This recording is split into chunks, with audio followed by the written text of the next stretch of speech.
सरोकार।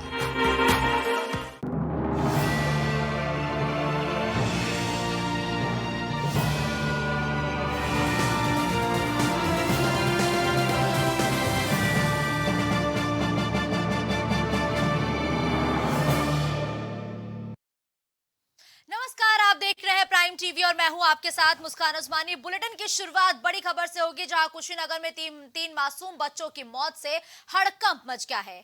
मामला रामकोला ब्लॉक के खोटई गांव का है, जहां तीनों बच्चों को पहले बुखार आया था। एक बच्चे की कल मौत हुई थी, जबकि आज दो और बच्चों की मौत की खबर सामने आई है। 2 दिनों में 3 बच्चों की मौत के बाद स्वास्थ्य विभाग में हड़कंप मच गया। फिलहाल सीएमओ ने स्वास्थ्य विभाग की टीम के साथ गांव में डेरा डाल दिया है और गांव में साफ सफाई के साथ ही फॉगिंग और टीकाकरण का भी काम लगातार जारी है। हम सोचे जिला पे भी उतना हम देखें जाके, जिला पे भी उतना बढ़िया तगड़ा शासन नहीं था। आदमी भेजे थे कि अच्छा है कि नहीं, तो लोग बोले कि यहाँ पे बच्चा जब तक जाते जाते कुछ हो सकता है। तो पड़ौना साइड में कोई यूनिवर्सिटी हॉस्पिटल है, न्यू सिटी हॉस्पिटल, उसमें डालें हैं। उसके बाद से 1.5 घंटा रखें उसमें, वो लोग बोलें कि इसमें भी अभी कुछ सुधार हो रहा है, तो फिर से बाद में बोलना है कि नहीं हो पाएगा। उसके बाद से राणा हॉस्पिटल रखना है, उसमें कंटिन्यू तीन दिन तक रखें आईसीयू में, नहीं कुछ सुधार हुआ है। आज सुबह जैसे ही सूचना मिली कि किरबनिया टोला खुटई में 2 बच्चों की डेथ हो गई है, तो मैं तुरंत तत्काल वहाँ पहुँचा, क्योंकि ये गांव जो है सीएससी रामकोला के अंतर्गत आता है। तो वहाँ से एक मेडिकल टीम भी मैंने बुला ली थी और मैं खुद घर घर जाके मैंने सभी घरों का निरीक्षण किया। जो बच्चे की डेथ हुई है वो बच्चा 5 महीने का है, जिसको कंजेनाइटल हार्ट डिजीज थी, और 2 बच्चे जो हैं जिनको काफ़ी समय से बीमार चल रहे थे।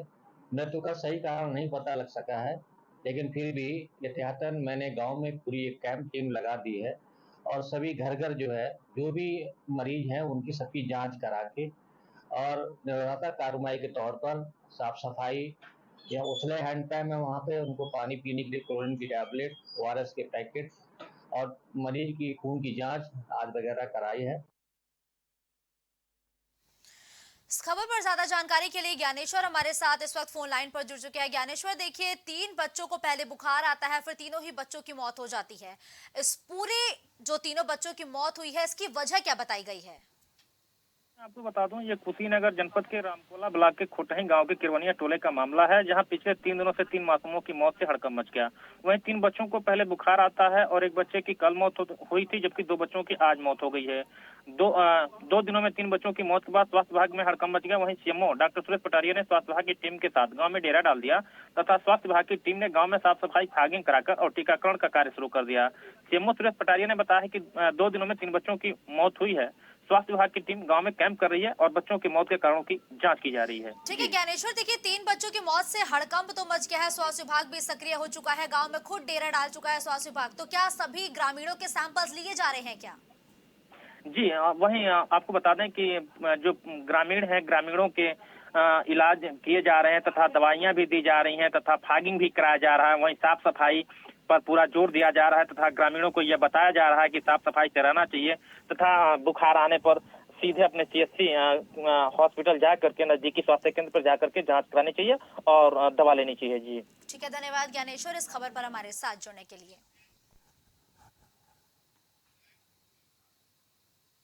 रुक करते हैं अगली खबर का, जहां गोंडा में विवाहिता ने साड़ी के फंदे से फांसी लगाकर आत्महत्या कर ली है। ये पूरा मामला मनकापुर थाना क्षेत्र का है, जहां विवाहिता का लगभग 3 वर्ष पहले मनकापुर कोतवाली क्षेत्र के लिदेहना गांव निवासी युवक से शादी हुई थी। वही घटना की सूचना मिलते ही मौके पर पहुंची पुलिस ने शव को कब्जे में लेकर पोस्टमार्टम के लिए भेज दिया है। साथ ही मामले की छानबीन भी शुरू कर दी गई है।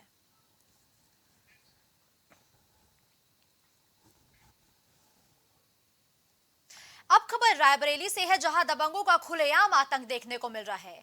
मामला डलमऊ नगर पंचायत का है, जहां सफाई कर रहे सफाई कर्मचारी को एक दबंग युवक ने पीट दिया है। पीड़ित सफाई कर्मचारी ने डलमऊ कोतवाली में शिकायती पत्र भी दिया, लेकिन पुलिस ने अभी तक कोई भी कार्रवाई नहीं की, जिससे नाराज 1 दर्जन से अधिक सफाई कर्मचारियों ने डलमऊ नगर पंचायत में धरना प्रदर्शन भी किया है और साथ ही कार्रवाई किए जाने की मांग भी इस दौरान उठाई गई है। हमारी गाड़ी रानी सवाले पे सर हम काम कर रहे थे और रानी सवाले में काम करते करते हम आए। हमारी गाड़ी नितिन त्रिपाठी के घर के नितिन पंडा के घर के पास में खड़ी थी और बबलू पंडा वहाँ पे आए, मेरी गाड़ी तोड़ा। गाड़ी तोड़ने के बाद में मेरे पास आया और मुझे जाति सूचक शब्द का प्रयोग किया और मुझे गंदी गंदी गाली देने लगा। और हम पीपर के पास काम कर रहे थे, गौ घाट के पास में, वहाँ पे आया, मुझे गाली देने लगा और मारने पीटने लगा।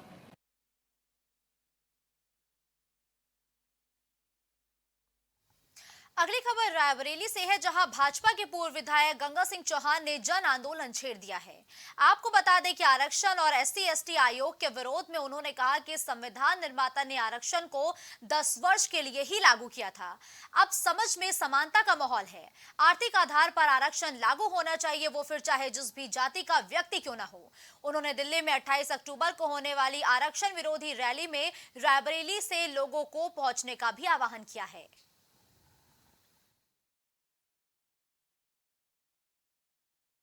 हम संगठन को अपनी पूरी मजबूती प्रदान करेंगे। जो इसका उद्देश्य है, जो कि अखिल भारतीय क्षत्रिय कल्याण परिषद का उद्देश्य है आरक्षण के विरोध पे, इस पे पूरी तरह से अपनी पूरी जिम्मेदारी से कार्य करेंगे और जो भी इसका उद्देश्य है उसको पूरा करेंगे।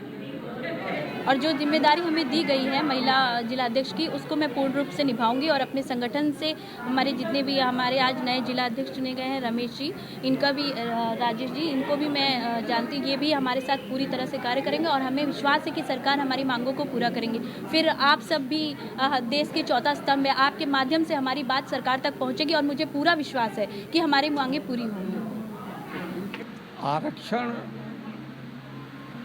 जो चल रही है वर्तमान में व्यवस्था, उसमें असमानता फैल रही है और जो हम लोग मांग रहे हैं इसकी आर्थिक आधार पर हो, क्योंकि ये आरक्षण की नीति जो आरक्षित वर्ग जो एक बार पा चुका है उसी के इर्द गिर्द घूम रही है, उसके नाते रिश्तेदारों तक घूम रही है।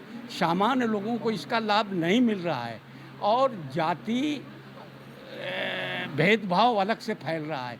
इसलिए हम चाहते हैं कि आरक्षण आर्थिक आधार पर।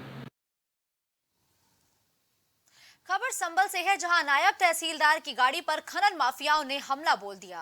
वहीं हमले में ड्राइवर घायल हो गया है और गाड़ी भी बुरी तरीके से क्षतिग्रस्त हो गई, जिसकी सूचना पर पहुंची पुलिस ने खनन माफिया और ट्रैक्टर दोनों को ही हिरासत में ले लिया है और ड्राइवर को जिला अस्पताल में इलाज के लिए भर्ती कराया है। और ये पूरा मामला हयात नगर थाना क्षेत्र के गाँव पेतिया का है। थाना हयातनगर में नायब तहसीलदार के द्वारा आज रसूलपुर दफ्तर की तरफ वसूली करने के लिए जाते तो सामने से खाली ट्रैक्टर ट्रॉलर आने की वजह, साइड ना देने की वजह से आपस में ट्रैक्टर ट्रॉलर के ड्राइवर तथा नायब के ड्राइवर के द्वारा आपस में किसी बात को लेकर नोकझोंक हुई, जिसमें ट्रैक्टर ट्रॉलर के ड्राइवर के द्वारा गाँव में सूचना दी। सूचना के उपरांत 3-4 व्यक्तियों के द्वारा नायब तहसीलदार के ड्राइवर के साथ मार पिटाई की गई है। नायब तहसीलदार के द्वारा 5 लोगों के खिलाफ FIR पंजीकृत कराई गई, जिसमें कुछ लोग अभी गिरफ्तार किए गए, अन्य शेष अभियुक्त को जल्द गिरफ्तार करके जेल भेजा जाएगा। मेरा ये आता हुआ, हम दिल्ली में क्षेत्र में घूम रहे थे, रास्ते में ट्रैक्टर दिखाई दिए, मट्टी भरे हुए आ रहे थे, तो साहब ने मुझे किसी ट्रैक्टर साहब मुझे नहीं पता, तो जब देखते हैं कहाँ ले जा रहे हैं मट्टी। जब वहाँ मट्टी को बूझा, उसने ट्रैक्टर वाले ड्राइवर था, उसने फ़ोन कर दिया नूर पर, नूर आ गया, 10-12 लड़के लेके आके गाड़ी पर हाथापाई कर दी। आज हमारे नायबदार संग्रह वसूली पर थे और इनका पैथिया और रसूलपुर दसरा में वसूली का कार्यक्रम था। पैथिया और रसूलपुर दसरा के रास्ते में एक ट्रैक्टर जो प्रायः खनन के कार्य में प्रयुक्त होता था, वो उनको रास्ता नहीं दे रहा था। उन्होंने काफ़ी प्रयास किया, फिर भी उसने रास्ता नहीं दिया और जिसकी वजह से, चिड़ की वजह से जो ट्रैक्टर चालक था उसने 12-15 व्यक्तियों को गांव से बुला के और नायबदार की गाड़ी पर और उनके ड्राइवर पर हमलावर हो गया, जिससे यही घटनाक्रम हुआ।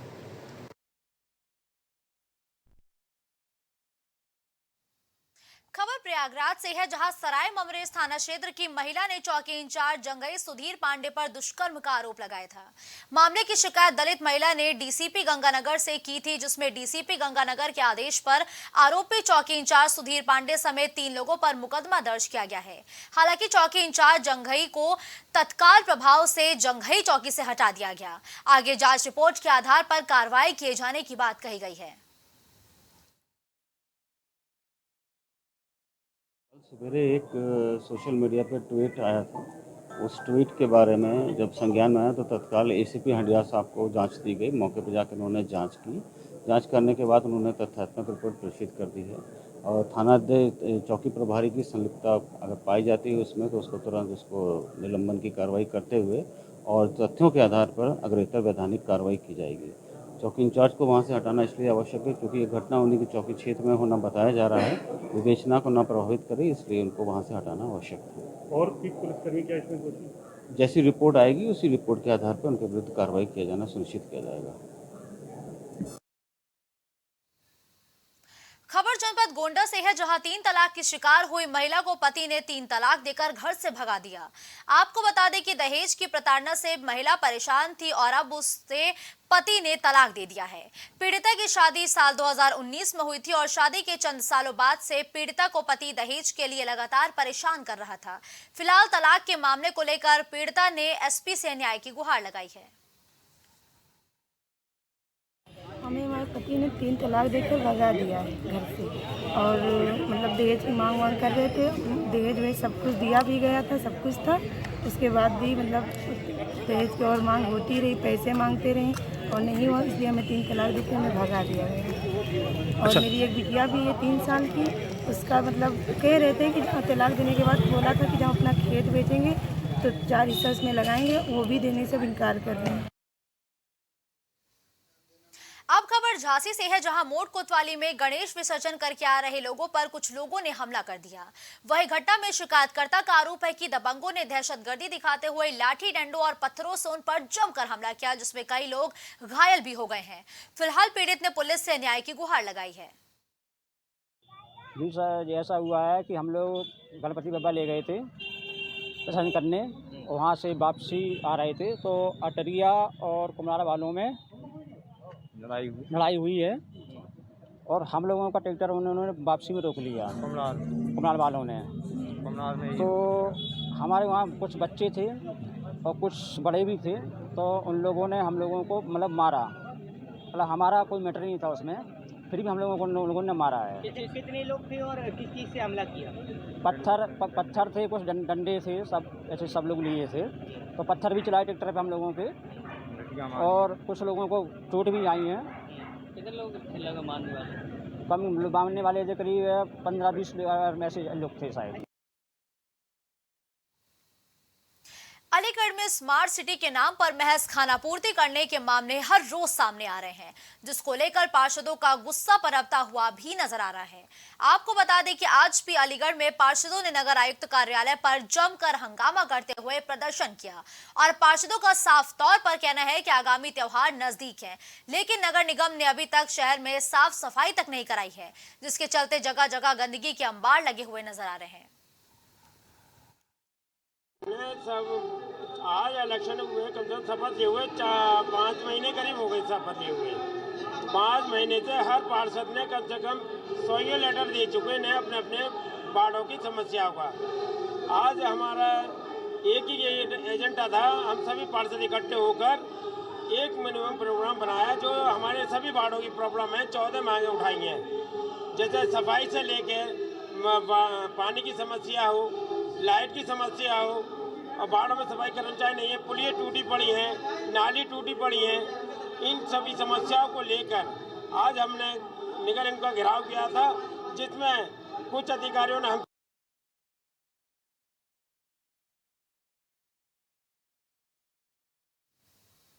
अब खबर हरदोई से है, जहां एसडीएम सदर स्वाति शुक्ला ने नगर के परिषदीय विद्यालयों का निरीक्षण किया है। वह निरीक्षण के दौरान विद्यालय में साफ सफाई, शिक्षण कार्य और बच्चों के दोपहर के भोजन की गुणवत्ता भी परखी है। साथ ही एसडीएम स्वाति शुक्ला ने जानकारी देते हुए बताया कि सभी विद्यालयों को चेक किया जा रहा है और देखा जा रहा है कि सारे मानक पूरे किए जा रहे हैं या फिर नहीं।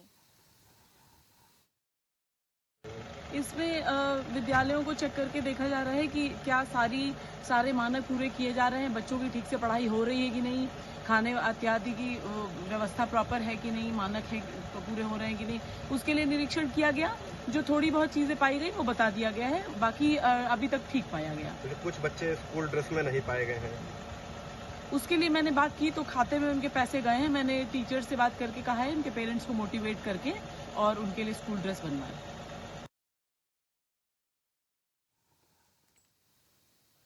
साइबर फ्रॉड और अपराधों के प्रति आम लोगों को जागरूक करने के लिए एडीजी लखनऊ जोन ने एक नई शुरुआत की है। इसके तहत जोन के सभी जिलों में पिरामल फाइनेंस के सहयोग से कार्यशालाओं का आयोजन किया जाएगा। जोन के सभी जिलों में आयोजित होने वाले इस कार्यशाला का पायलट प्रोजेक्ट रायबरेली से शुरू हुआ है। कार्यशाला के दौरान इंटरनेट के जरिए होने वाले अपराध और फ्रॉड की जानकारी साझा करते हुए पुलिस अधिकारियों ने इसके बचाव के भी उपाय बताए। मैं आपको एक बात और बताना चाहता हूँ। जो नियम है वो इस प्रकार है कि यदि आप किसी भी प्रकार का सिम कार्ड लेते हैं तो सिम कार्ड लेने से पहले आपको बायोमेट्रिक होता है। इसके अलावा उससे उस व्यक्ति की आईडी मांगी जाती है, आधार कार्ड आदि मांगा जाता है। मैं आपको आपके माध्यम से विभिन्न मोबाइल ऑपरेटर्स को भी बताना चाहता हूँ कि आईडी देने के बाद तुरंत सिम कार्ड एक्टिवेट नहीं किया जाना चाहिए जब तक कि फिज़िकल वेरिफिकेशन उस व्यक्ति का ना हो जाए। यही नियम है। कई बार वो लोग एक्टिवेट कर देते हैं और बाद में वेरिफिकेशन कराएंगे कह के बंच रखा रहता है, पर उतनी अवधि में अपराध घटित हो जाता है। इसलिए यह ज़रूरी है कि हम सुनिश्चित करें कि वेरिफिकेशन के बाद ही मोबाइल सिम कार्ड एक्टिवेट किया जाए। यदि ऐसा नहीं होता है तो जो कानूनी कार्रवाई और विधिक प्रक्रिया उसका इस्तेमाल करते हुए ऐसे नियम को उल्लंघन करने वाले मोबाइल ऑपरेटर्स के विरुद्ध भी कार्रवाई की जाएगी। इस बुलेटिन में फिलहाल के लिए बस इतना ही। देश दुनिया की बड़ी खबरों के लिए आप देखते रहिए प्राइम टीवी।